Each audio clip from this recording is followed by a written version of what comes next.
We're doing a roundtable here on streaming, and there's all sorts of issues and thoughts that come up with streaming. We all think it's solidified, but then of course there's geo issues and rights issues and things like that, but also quality issues. So I'm going to ask you, Mike, right out of the gate. Sure. What about the quality issues on it? You know, it's certainly a lot more reliable. One of the things that's different is that it became more of an issue of quality of experience versus quality of product. Exactly. It really does come down in many cases to that quality of experience. So when you think about what people have gotten used to in broadcast for many years is you could turn on the television, the broadcast signal was always there. And then cable came around and I could always turn on cable and I had this reliability that I could expect. As people start moving to streaming and going to the web and other places to find their content, they're still looking for that simple experience where I can go to one place, have easy access to things, find them easily, and then have that experience of knowing what I want, finding it easily, and getting that quality content delivered to me. I think that's the challenge that we're seeing in the market in many cases, is that people haven't been able to find that. And in many cases, younger viewers, younger generations, are okay without having that. And they're used to going to YouTube, watching short videos, and their attention span might be driven by that.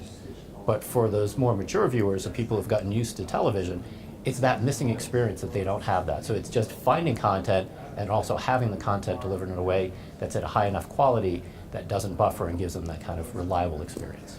Now, Noreen, you've certainly done a lot of quality analysis from the Akamai point of view. Yes, absolutely. I mean, I completely agree.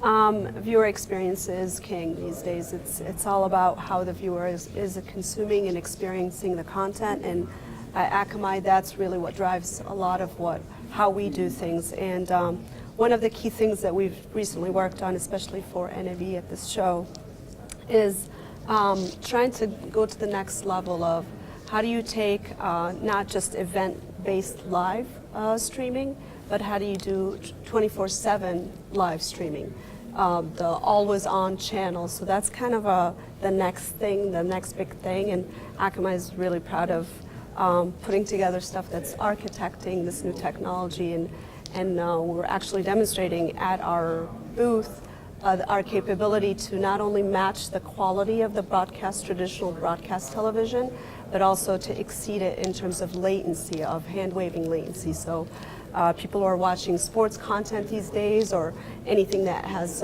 timely things that they're, whether it's somebody scoring a goal, they don't want to hear it from their neighbor's house, or they don't want to see it on their Twitter feed before they actually see it on the screen that they're watching the content on. So latency has been a huge issue, and we've managed to overcome that and actually, in some cases, exceed. I keep joking that we're telling the future, because you can see it now 2-3 seconds ahead of broadcast cable. We are doing it. You should get to the track.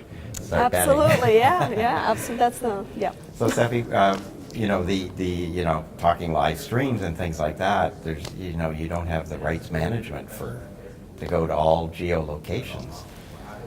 Correct. Aren't people frustrated about that? So in the context of user experience, we rely on the quality of video that is provided by you guys, and it's our job to allow the service providers to make sure that the quality of experience is focused on both ensuring that the users understand what they have access to and don't have access to, especially when the rights market is fragmented per device or per location, or sometimes it's per device per location, and that is in the early attempts at a TV everywhere service fell very short of the TV and the everywhere, and that stunted the adoption. So the technology, I think the quality is fantastic for most of the services that I both observe and consume.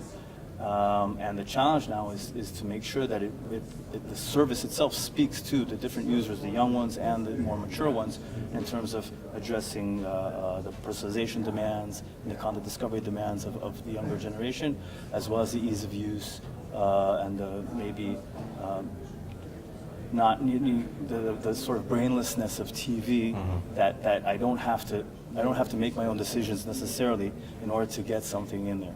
And by allowing service providers to address all those use cases, this is how together we can build a user experience that is I think in some ways superior to the traditional broadcast TV.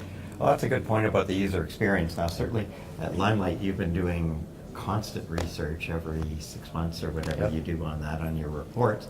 Have you seen a change in some of the things with regards to age groups and how they become more mature or less, or how those have flipped? Yeah, every 6 months or so we do our state of online video survey, and we query people around the world. And it's interesting, you see when you look at millennials, younger generations, what their expectations are, is very different from people who are more mature, who have gotten used to this broadcast. So if you think of what broadcast quality meant 20 years ago, there was actually a definition. Today, broadcast quality almost has gone away. It's getting people that quality in a way that makes sense. Younger generations are more tolerant of certain things that older people aren't. So in some cases, they're actually a little bit more willing to deal with content that might not be as high broadcast quality. But for them, having that quick experience, having that ability to find content that they want. Also very interesting, what we heard from a lot of millennials is that the lack of live capabilities online is one of the reasons that's stopping them from cutting the cord. So you talk about streaming, the streaming of OTT content or on-demand content, but also content that's live is still kind of one of those things that younger generations are looking for. So we see also a difference for younger people are using mobile devices more often. So from a streaming standpoint, you have to understand when you're streaming to somebody's on a mobile device, the network connection may not be quite as reliable, whereas we see older generations are usually on more fixed devices. So you have to understand what that person wants and what they're expecting and make sure that you can get them the content in a way that matches how they're going to take it. Now, Steffi, let's actually pick up on that, mobile devices and fixed devices. Do you have any predictions for ATSC 3 or 5G and how that'll fit in? Because ultimately one's for mobile and the other's for getting, more content in through the internet into your, combined with your broadcast. I lack any predictive abilities in that field. And so you're not excited about it one way or the other? well, I'm excited about the state that is right now. I think that the industry doesn't have any reason to complain about the current technology, and obviously, better capability, better capacity is always more interesting. It's not uniform, and you encounter different areas in the globe where 4G is an advancement, and certain countries are bored with 4G, and so.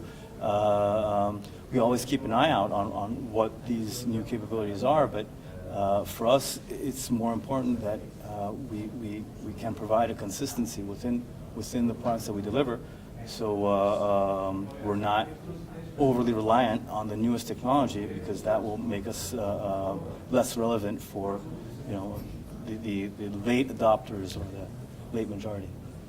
Question to you then, you're talking about live 24-hour.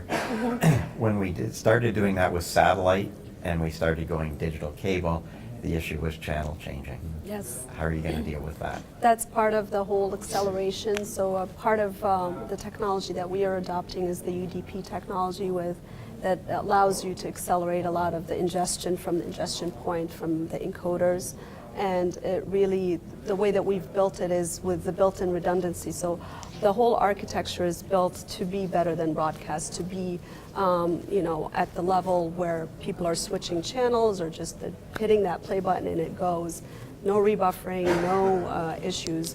We've actually already tested it with a bunch of customers who've done recent major sporting events. We've seen 0 error rates. It's done beautifully, so we're very proud of it.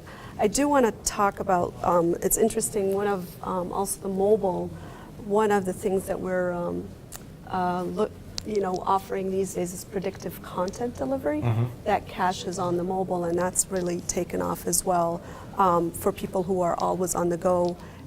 It's the way it's built is it predicts. It can either, of course, the user has full control, but also whoever is providing the content gives also has control. Preloaded, sure. Right. So if you can detect if somebody's binge watching, for example, a series, they'll start to download the next series or next episodes of that series ahead of time.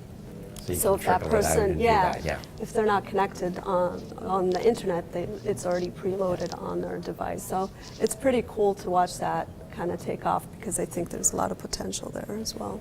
One last question then from your research. Yep. Where's the money? Short tail, long tail? little clips. Uh, We saw what happened with Vine. Yep. It's interesting when you look at, when we ask people what do you watch most often, it's actually shorter content that people will watch most often, and particularly for younger people to watch that content. But there is still a number of people who like that longer content, so the hour plus the movies. So we do surveys of what people watch most often, Where's how the often money? how often you download. That has become the challenge in that content is king in many cases, so it really comes down to people will go to the content that they find most interesting to them. So it looks like there will be the 2 or 3 big players, I think we all know, who will have a good market share. The question is, if you're one of those smaller niche players, how do you find a way to target those audiences in a way that makes sense? Because there will be a shakeout in the industry because not everybody is making money. So it's that subscription, or is it, pay? I don't think there's a single business model that has come to fruition that's going to be the business model, and you Well, see you did people have the playing with different concept ones. of the knitting channel could Yep. be, Yep. do really well. Yep. With advertising supported, very well could. You Yeah. just don't know, but that's the whole idea. If you can find your right niche and you give them the content that they want, they will pay for it. Great. Well, thank you very much. Thank you.